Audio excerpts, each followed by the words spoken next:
നമസ്കാരം. വ്യോമയാന ഗതാഗതം ഏറെ കൗതുകമുണർത്തുന്ന ഒരു മേഖലയാണ്. ലോകത്തിന്റെ വിവിധ കോണുകളിലേക്ക് കുറഞ്ഞ സമയപരിധിക്കുള്ളിൽ എത്താൻ വ്യോമ ഗതാഗത സംവിധാനം ഏറെ സഹായകമാണ്. ഇങ്ങനെ ആഗോള കണക്ടിവിറ്റിക്കൊപ്പം വ്യാപാരം, തൊഴിൽ, ടൂറിസം എന്നീ വിവിധ മേഖലകളിലും വ്യോമയാന ഗതാഗതം ഏറെ സ്വാധീനം ചെലുത്തുന്നുണ്ട്. അംഗീകൃത കമ്പനികൾ നടത്തുന്ന വാണിജ്യ വിമാന സർവീസുകൾക്കൊപ്പം സ്വകാര്യ ജെറ്റുകളും സമാനതകളില്ലാത്ത വേഗത, ആഡംബര സൗകര്യങ്ങൾ, കാര്യക്ഷമത എന്നീ സവിശേഷതകളോടെ ഈ രംഗത്ത് സജീവമായി കൊണ്ടിരിക്കുകയാണ്. ഇതിലെ ഒരു രസകരമായ വസ്തുത സ്വകാര്യ ജെറ്റുകൾ വാണിജ്യ വിമാനങ്ങളെക്കാൾ ഉയരത്തിൽ പറക്കാൻ ശേഷിയുള്ളവയാണെന്നതാണ്.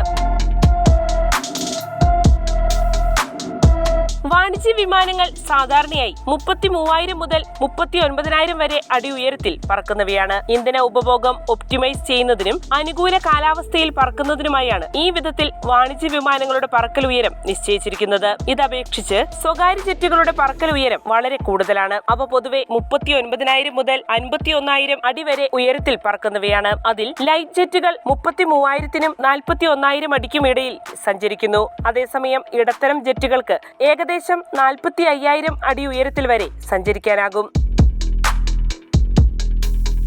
സ്വകാര്യ ജെറ്റുകളിലെ ഏറ്റവും വലിയ മോഡലുകൾക്ക് 50,000 അടി വരെ ഉയരത്തിലും പറക്കാനാകും. ഇത്തരത്തിൽ ഉയർന്ന ഉയരത്തിൽ പറക്കുന്നതുകൊണ്ട് വിമാനയാത്രയ്ക്ക് നിരവധി ഗുണങ്ങളുണ്ട്.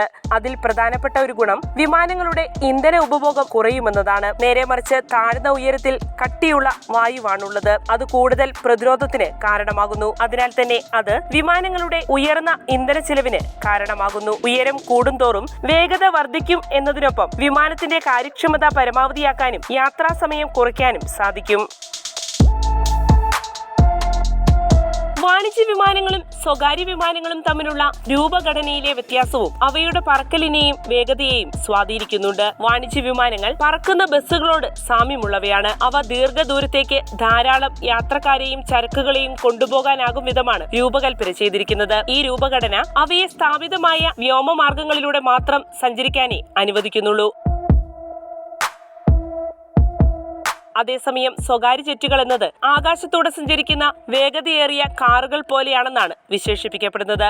അവ വളരെ കുറച്ച് യാത്രക്കാരെ മാത്രം ഉൾക്കൊള്ളുന്നവയാണ്. എന്നാൽ അത്തരം ജെറ്റുകളുടെ ഭാരം കുറഞ്ഞ നിർമ്മാണം അവയെ വളരെ ഉയരത്തിലുള്ള പറക്കലിന് സഹായിക്കുന്നു. വാണിജ്യ വിമാനങ്ങൾ കടന്നുപോകുന്ന സാധാരണ വ്യോമപാതകൾക്ക് മുകളിലൂടെ പറക്കുന്നതിലൂടെ പ്രതികൂല കാലാവസ്ഥയെ ഫലപ്രദമായി ഒഴിവാക്കാനും അവയ്ക്കാകും. മാത്രവുമല്ല, അവയുടെ വേറിട്ട രൂപഘടന കൃത്യതയോടെ സഞ്ചരിക്കാൻ ആവശ്യമായ ചടുലതയും വഴക്കവും പ്രദാനം ചെയ്യുന്നു.